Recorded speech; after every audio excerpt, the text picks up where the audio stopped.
kenikmatan rezeki mobil. Nah, orang yang berpuasa itu bersyukurnya tidak hanya sebatas perkara yang dia lihat, tetapi dia mampu mensyukuri perkara-perkara yang samar yang tidak mampu ditebus oleh orang yang tidak puasa. Contohnya disebutkan di sini. Idza shoma, apabila seseorang berpuasa, arafa, maka dia akan mengetahui nikmatullahi, nikmat-nikmatnya Allah alaihi yang diberikan kepada dia. Fisyabai ketika dia kenyang, warrayi dan ketika dia lapar. Fasyukruha bidzalik, maka dia mensyukuri atas nikmat tersebut. Gini Pak, kalau kita nggak pernah puasa, di seumur hidup nggak pernah puasa, kira-kira kita bisa nggak mensyukuri nikmat makan? Kalau nggak pernah puasa, nggak bisa. Kenapa saya katakan seperti itu? Contoh Pak ya, ini contoh terkecil dari saya. Kita nggak bakal bisa menikmati suatu nikmat kecuali kita pernah bersusah payah terhadap nikmat tersebut. Kita nggak bakal bisa mensyukuri nikmat makanan minuman kalau kita nggak puasa. Contohnya, 2 hari saya baru habis dipijit, tulang punggung saya kenapa? Kebanyakan dulu. Kata dokter katanya apa? Kalau terlambat diobatin, ini kaki saya bisa mengecil. Alhamdulillah, saya langsung eksekusi. Itu Masya Allah, bangun dari duduk sakit, berdiri sakit, jalan pun sakit. Ternyata ya Allah, nikmat punggung sehat itu nikmat luar biasa. Kapan itu saya rasakan? Ketika punggungnya kena.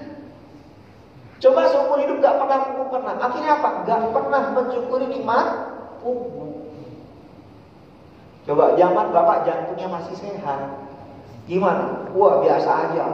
Yang merokok, yang olahraga, yang melek malam. Tapi setelah ngerasain mengkas-mengkis itu jantungnya, apa yang dirasakan? Masya Allah, ternyata nikmat nafas itu mahal. Lah ini loh, namanya alimul khafiyat. Ada nikmat-nikmat yang samar yang kita sering lupa tinggalkan dalam mensyukurinya. Puasa mengajarkan kita terhadap apa? Mensyukuri nikmat-nikmat yang jarang kita syukuri. Itu dalam puasa. Ya, minum air putih tiap hari juga kita minum. Minum es tiap hari bisa kita beli es. Tapi kalau kita nggak pernah puasa, kita nggak bakal atau sulit mensyukuri nikmat air putih. Coba kita puasa ini sekarang haus banget. Tidak ada itu tuh sekarang kan belum ada makanan sama minuman, cuma ada air putih sekarang tuh saya lihat. Nanti ketika kita minum air putih, gimana nikmatnya? 1 gelas air putih, Pak. Itu dahaga langsung enak banget. Nikmat sekali. Oh ternyata air putih itu nikmat yang luar biasa. Saya sering buat analogi itu contoh. Selama kita hidup, pernah nggak kita sholat syukur terhadap nikmat matahari yang Allah berikan kepada kita? Pernah nggak? Nggak pernah. Karena kita tidak pernah kehilangan matahari. Coba jajal matahari hilang 3 hari aja, gimana rasanya Pak? Gelap dunia. Biar lampu banyak, kalau nggak ada matahari tetap Pak, nggak bakal bisa melihat. Pernah nggak mensyukuri nikmat bulan yang Allah berikan setelah ribuan puluh tahun, yang sampai sekarang masih kita rasakan? Jawabannya tidak pernah. Kenapa? Karena kita tidak pernah kehilangan bulan. Nah ini namanya alimul khafiyat.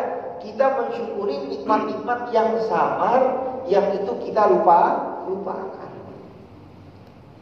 Nah ini ilmu, Masya Allah, ilmu mahal dari beliau ini, gitu. Karena sampai sekarang tuh banyak nikmat Allah yang belum kita syukuri. Nikmat mata, telinga, kaki, gitu. Ya Allah, syukur dikasih kaki, syukur. Lah sekarang kan kita ngeluh, ya Allah, orang-orang udah punya motor, udah punya mobil, Bahkan udah ada yang punya pesawat. Lah saya apa? Ya jangankan motor, sepeda aja nggak punya. Kamu lupa mensyukuri nikmat kaki. Itu orang yang punya motor, punya mobil nggak bisa jalan. Bahwa pilih mana? Punya motor tapi nggak bisa jalan, apa punya kaki tapi bisa jalan? Jawabannya apa, Pak? Punya kaki tapi bisa jalan. Kalau otaknya normal. Maka ini saya bilang itu, ada hal-hal yang kita lupa syukuri. Kenapa? Kita selalu memandang nikmat orang lain yang jauh lebih tinggi. Oh, si anu enak keluarganya mah. Dulu dia bapaknya begini, sekarang ini. Lah kita memandang ke atas, akhirnya apa? Nikmat yang Allah berikan kepada kita tidak syukuri. Ini bagian daripada pelajaran puasa. Maknanya apa? Syukuri setiap nikmat Allah yang Allah berikan kepada kita. Terus wa amal inzijar, paragraf ketiga. Adapun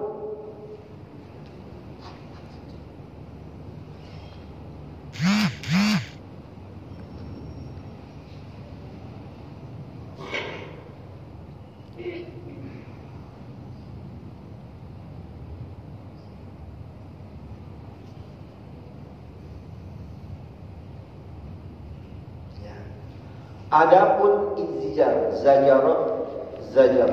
Wa amal inzijar, adapun menghindar, mencegah puasa itu an khawatiril ma'asi, dari maksiat-maksiat yang membahayakan, wal mukhalifati, dan perkara-perkara yang menentang perintah Allah. Nah, ini termasuk keutamaan puasa yang besar. Apa itu? Bisa mencegah diri kita untuk terjerumus dalam dosa ataupun perkara yang dilarang oleh Allah Subhanahu wa taala. Alasannya apa? Fali annan nafsa, karena sesungguhnya nafsu idza syabi'at, apabila dia kenyang, tomahat, maka akan rakus, maka akan semangat ilal ma'asi, kepada melakukan maksiat. Wa tasyawwafat, dan menjadi memuncak ilal mukhalifati, kepada melaksanakan perkara-perkara yang dilarang oleh Allah Subhanahu wa taala, menentang. Wa idza ja'at, dan apabila nafsu itu lapar, diri itu lapar, wa zami'at, dan dia itu haus, tasyawwafat, maka akan memuncak ilal mat'umati wal masyrubati, kepada makanan dan minuman. Ini Pak, saya mau jelaskan fasenya ini. Ini diri kita kalau kita isi dengan makanan dan minuman sampai kita kenyang, gitu, maka apalagi tingkatan yang akan naik.